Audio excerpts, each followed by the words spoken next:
Buenas tardes. De parte de GCG Geofísica agradecemos su presencia y le damos la más cordial bienvenida a este evento virtual que mes con mes venimos preparando con mucho gusto para ustedes. Este evento, este tema lleva por nombre Impacto de las sequías en los sectores productivos y estará a cargo del ingeniero Francisco Javier Ramos Organillo. En él trataremos temas de interés y brindaremos información de valor para el sector primario y el sector productivo. Como indicaciones para este webinar, hacemos de su conocimiento que al final de la charla habrá un espacio dedicado para preguntas y respuestas. Si alguien tiene alguna duda, podrá realizarla en ese momento. De igual forma, las preguntas que vayan surgiendo durante la charla las pueden ir dejando en la bandeja de entrada. Por último, agradeceríamos mucho que pudieran tener sus micrófonos apagados durante la charla y al finalizar la sesión los puedan encender y hacer las preguntas. Okay, sin más, doy la bienvenida al ingeniero Javier para que nos pueda presentar este tema. Ok, muchas gracias, Juan. Buenas tardes a todos. Gracias por la presentación. Y sin más preámbulos, vamos a entrar en materia. Entonces, este webinar corre a cargo de GCG Geofísica, Explora tus oportunidades. Y el tema que vamos a tratar, como bien decía Juan, es el impacto de la sequía en los sectores productivos. Entonces, antes de comenzar un poco, vamos a hablar de GCG Geofísica y quiénes somos nosotros. GCG Geofísica es una empresa que lleva más de 20 años caracterizando el subsuelo por medio de métodos geofísicos.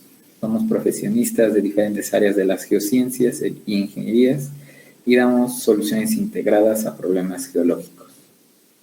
Tenemos diferentes servicios, como lo son exploración, ingeniería de suelos, ingeniería ambiental.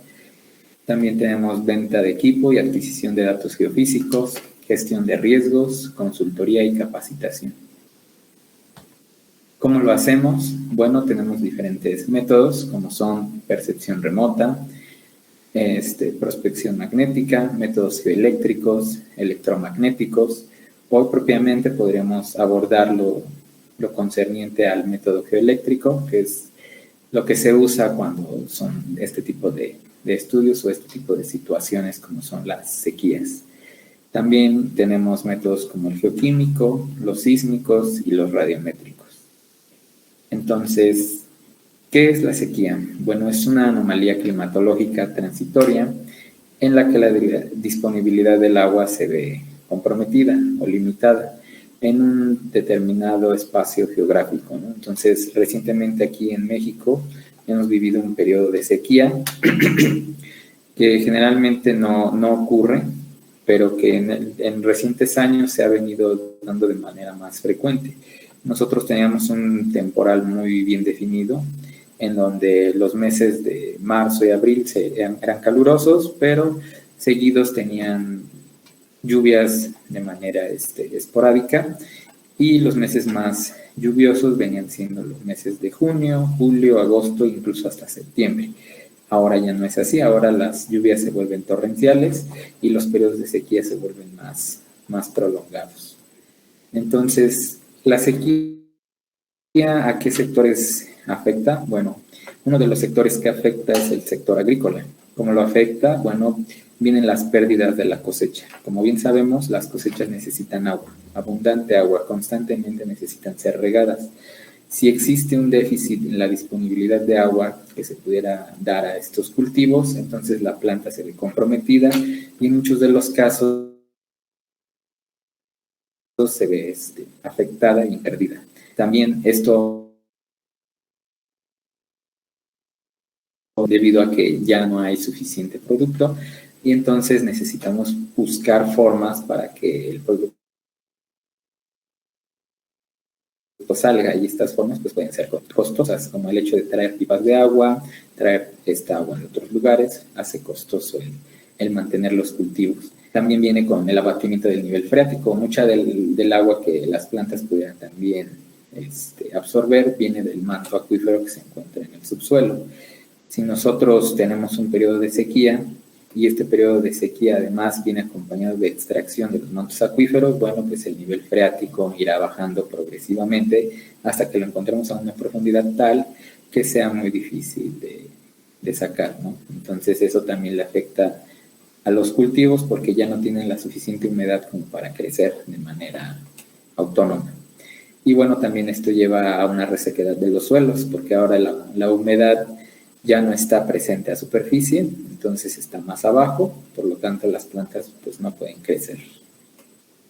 También tenemos afectaciones en el sector ganadero, ya que los animales necesitan agua para hidratarse, para vivir. Entonces, si tenemos pérdidas en las fuentes de abastecimiento, pues obviamente vamos a tener pérdidas en nuestro ganado, ¿no?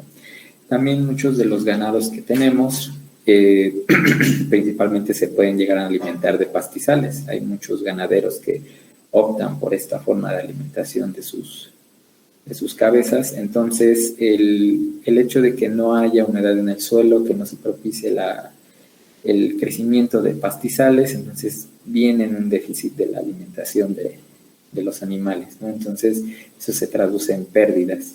Por lo tanto, aumentan los costos de alimentación. Si el ganadero tenía considerado que una buena parte de la alimentación de sus animales venía del pastizal y esta se ve disminuida, entonces ahora tiene que centrarse solo en alimentos ya procesados. Y estos alimentos pues pueden aumentar de precio, ¿no? Entonces también vienen en pérdidas. También baja de ejemplares. Algunos animales pues no resisten la deshidratación y terminan por morir. Y por lo tanto vienen bajas en la producción. Otra industria que se ve afectada es el sector industrial, ya que ellos, llámese cualquier tipo de industria, manufacturera, textil, automotriz, etcétera, todas necesitan agua para diversos procesos industriales. Entonces, si se reduce la disponibilidad de agua, obviamente va a afectarles a su producción. Entonces, la reducción del proceso de producción se ve afectada completamente, ¿no? Muchas veces puede llegar incluso a pararse la fábrica porque no hay suficiente suministro con el cual puedan hacerle frente a sus diferentes procesos, ¿no? Esto obviamente aumenta los costos de producción. Si las máquinas se paran, pues estas máquinas aún siguen consumiendo recursos, entonces también vienen pérdidas para el industrial, ¿no? Entonces necesitan de alguna otra alternativa para poder solventar sus necesidades. Entonces muchos tienen perforados ya pozos de los cuales se extraen agua, pero si hay otra vez un déficit del suministro de agua, el manto acuífero está bajando, entonces van a tener pozos que van a tener un nivel freático mucho más profundo del que tenían en un principio, y eso va a ser más costoso de extraer. También va a ser un déficit de energía en las hidroeléctricas. Si hay sequías, hay plantas hidroeléctricas que necesitan de este suministro. Si no tienen la suficiente agua, entonces su proceso va a verse reducido, ¿no? Entonces, como podemos ver, afecta demasiado a este sector. Y otro sector que también se ve muy dañado, pues es el sector urbano. Todos necesitamos agua para lo que sea, para beber, para nuestras necesidades principales. Entonces, si hay escasez, hay limitación en el consumo, ¿no? Todos tenemos que cuidar lo poco que nos llega. Esto puede llegar a un aumento en los costos de nivel de vida, porque ahora el lugar en el que estamos necesitamos de traer el agua de otras partes, y eso pues es un gasto que no está considerado, ¿no? El servicio público siempre nos da agua, pero si se ve limitado, entonces tenemos que buscar otras alternativas para nosotros satisfacer nuestras necesidades. Y entonces esto puede generar inestabilidad social, porque hay personas molestas porque el suministro de agua no es suficiente, y entonces comienza a haber inestabilidad en la sociedad, ¿no? Enojo en todos demandando el agua, pero si el agua no hay, entonces pues ¿de dónde vamos a sacarla, ¿no? Y bueno, también viene en la parte de las enfermedades. En estos tiempos de pandemia se ha vuelto fundamental el cuidado personal, el aseo de las manos cada determinado tiempo, que sea un aseo considerable, que sea un buen aseo, pero entonces si no tenemos agua, ¿cómo vamos a seguir estas medidas de sanidad, ¿no? Entonces es un problema muy complicado, ¿no? Por eso es que el suministro de agua se debe de cuidar. ¿no? También afecta, bueno, o donde tiene más impacto, como ya lo habíamos mencionado, en el abatimiento de niveles freáticos. Si nosotros en un principio teníamos un nivel freático, no sé, quizás a 60 metros, debido a la extracción y al poco flujo de agua hacia el subsuelo, entonces el nivel freático va a tender a encontrarse más profundo. Eso nos va a afectar porque va a generar más costos para poder extraer esa agua. Por lo tanto, también vamos a tener pérdidas de manantiales de abastecimiento superficial, porque estos abastecimientos superficiales se alimentan principalmente de escorrentías o de flujos que vienen de temporadas de lluvias, pero si no hay lluvias, entonces estos inevitablemente terminarán por secarse y afectarán a la gente que viva alrededor. Resequedad de suelos, como lo habíamos mencionado anteriormente, las plantas necesitan de humedad para poder crecer. Si hay resequedad en los suelos, entonces estas plantas van a terminar por secarse y morir, ¿no? También baja en la productividad en cualquiera de los sectores, lo vimos. Si escasea el agua, todos los sectores productivos se detienen o se limitan, y eso baja la productividad. Y por lo tanto, como en el caso de la agrícola o la ganadera, bueno, de hecho en las tres tendremos escasez de alimentos, ¿no? ¿Por qué? Porque la productividad ha bajado. Entonces, ¿qué soluciones podemos dar a este tipo de problemas? Primeramente hay que conservar los cuerpos de agua existentes. Como podemos ver en la imagen, muchas veces las zonas de recarga de acuíferos se ven así, enormes cascadas, cuerpos de agua hermosos, y quisiéramos visitarlos todos los días porque son muy bellos. Pero realmente el ir a una zona de este estilo, natural, bonita, conlleva que después platiquemos con otras personas e incitemos a que visiten estos lugares por su belleza, ¿no? Pero el visitarlos y sin una cultura de prevención podría comprometer el estado del agua y después la infiltración del agua al subsuelo, ¿no? Entonces hay que tener mucho cuidado, que estas zonas son muy, muy delicadas a sufrir por agentes externos, ¿no? Contaminación, la mancha urbana. Entonces hay que cuidar y conservar estos cuerpos de agua, ¿no? Y el agua que pudiéramos extraer de ellos debe de ser con uso eficiente. No debemos desperdiciar el agua, ya que si tenemos un periodo de estiaje, esta agua se va a volver fundamental para nosotros. También, bueno, hay que tener uso racional del agua en zonas de alto consumo y hay que dar tratamiento al agua, ¿no? Entonces, no todo el agua que nosotros pudiéramos tener necesariamente tiene que ser potable. Hay plantas, hay cultivos que necesitan, de hecho, que tenga un cierto enriquecimiento esta agua por cualquier compuesto químico, nitratos, sulfatos, que permiten a ciertos tipos de plantas crecer más favorablemente, ¿no? No quiere decir que esta agua pueda beberse por cualquier persona, ¿no? No, simplemente esta agua que ya es tratada debe de solamente darse a ciertos sectores para favorecer su productividad, ¿no? Entonces, de esa forma podemos llegar a un concepto que sería el reciclaje del agua, ¿no? Y el tratamiento del agua pues se vuelve fundamental en este punto, y sobre todo en estos periodos de estiaje.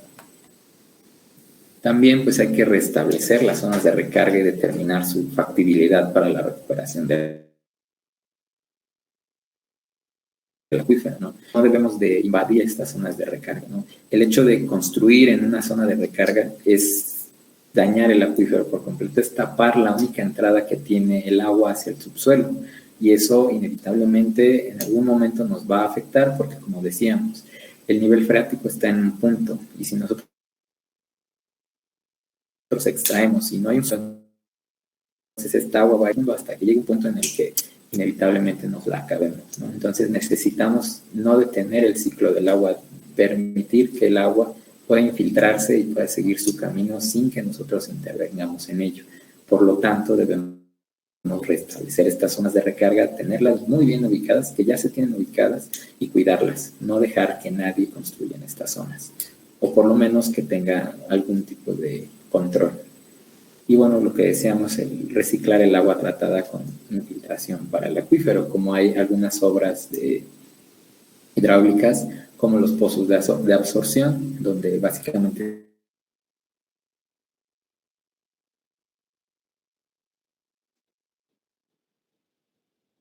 se inyecta agua. Cuando las zonas de infiltración se han visto comprometidas, y entonces de alguna forma tenemos que hacer llegar el suministro de agua a los mantos acuíferos, ¿no? También, bueno, es importante favorecer los estudios de exploración para la localización de nuevos cuerpos de agua.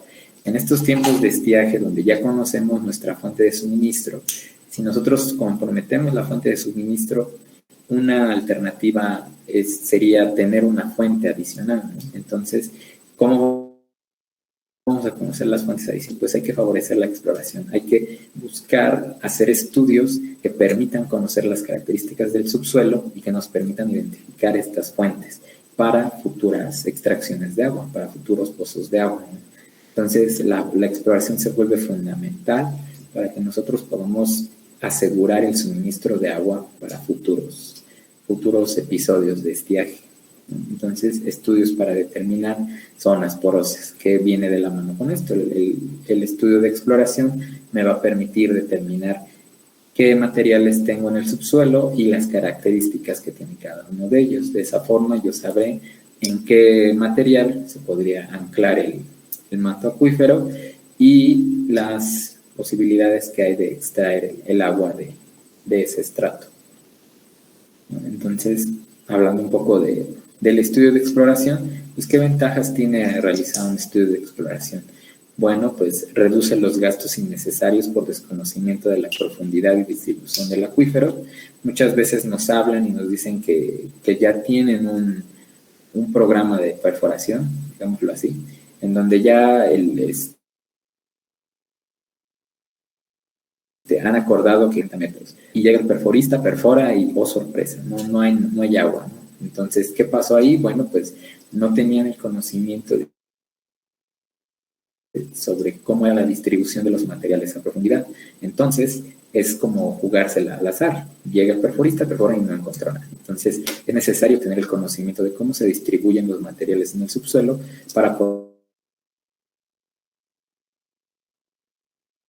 tomar buenas decisiones. Entonces, los resultados de estos estudios son útiles para la autorización de la concesión de extracción de agua subterránea.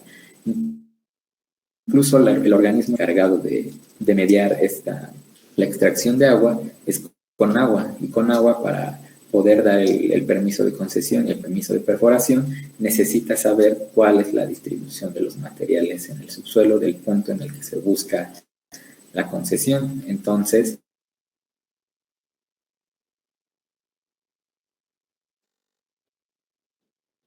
es únicamente con agua el por qué ahí se quiere realizar un pozo, ¿no? Y tengamos todos los papeles en regla. Entonces, después, pues bueno, se aumenta la probabilidad del éxito en la obtención de agua, como lo mencionábamos. El conocimiento nos da la facultad de poder tomar mejores decisiones con respecto a este tipo de obras, ¿no? Bueno, y pues a manera de conclusión, pues nosotros podemos inferir la estratigrafía del sitio. Nosotros, por medio de estos estudios, podemos recomendar los sitios más favorables para hacer la perforación de un pozo y determinar la profundidad óptima del barreno exploratorio. Esto es muy importante porque hay ciertas zonas donde los materiales se comportan de tal forma que ponen en peligro la perforación en sí, ¿no? Entonces ahí nos han contactado igual personas que nos comentan que la perforación se ve comprometida ya que las puntas se rompen por el tipo de material. No se sabía qué material se iba a encontrar, perforan y es un material demasiado denso, entonces la punta o el material que se iba a utilizar pues se vuelve obsoleto y termina por colapsar, ¿no? O en otro caso, ¿no? La secuencia de materiales puede ser demasiado arcillosa, saturada y comportarse como una barrera que impide que la perforación se dé de manera apropiada, ¿no? Incluso puede haber derrumbe dentro de los pozos, ¿no? Entonces son factores de riesgo que se pueden tomar en cuenta desde la fase de exploración. El conocer cómo está distribuida la litología en el subsuelo, entonces nos permite dar las mejores opciones y las consideraciones que se deben de tomar durante la fase de perforación. Y bueno, pues para cerrar ya este tema, tenemos estas conclusiones en donde podemos decir que la duración y la ocurrencia de las sequías es variante, por lo que sus efectos limitan el desarrollo en los diversos sectores en un determinado tiempo, ¿no? Entonces no sabemos cuándo van a ocurrir, cuánto tiempo van a durar, hay que estar preparados. Lo que decíamos, hay que conocer las fuentes de suministro, hay que cuidarlas y hay que mantener conservadas estas zonas de recarga. Entonces, los cuerpos de agua y las zonas de recarga deben de estar protegidas para evitar que la mancha urbana invada estas zonas, comprometiendo el suministro de agua. No porque sean zonas muy bellas, vamos a querer irnos a vivir para allá, y entonces vamos a comprometer el suministro de agua, no solo de nosotros, sino de toda la sociedad en general. Y bueno, pues hay que promover lo subterráneo que satisfaja nuestras necesidades en los diferentes sectores productivos. Como ya mencionábamos, los estudios de exploración nos permitirán las mejores decisiones a futuro. Y bueno, pues con esto terminamos. Les agradezco su atención. Si hay alguna pregunta, aquí estoy para servirles. Muchas gracias. Sí, bueno, para ya dar como finalizada el webinar, abrimos ante ustedes la sala de preguntas y respuestas sobre el tema.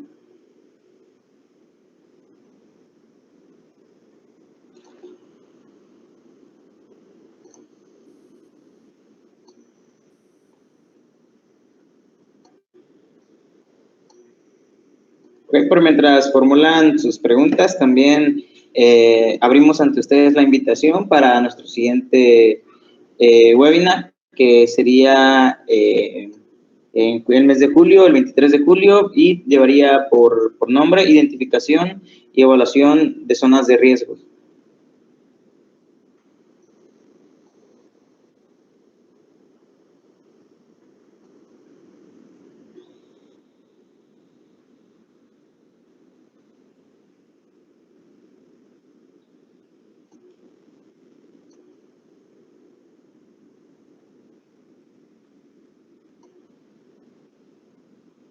Ok, creo que no hay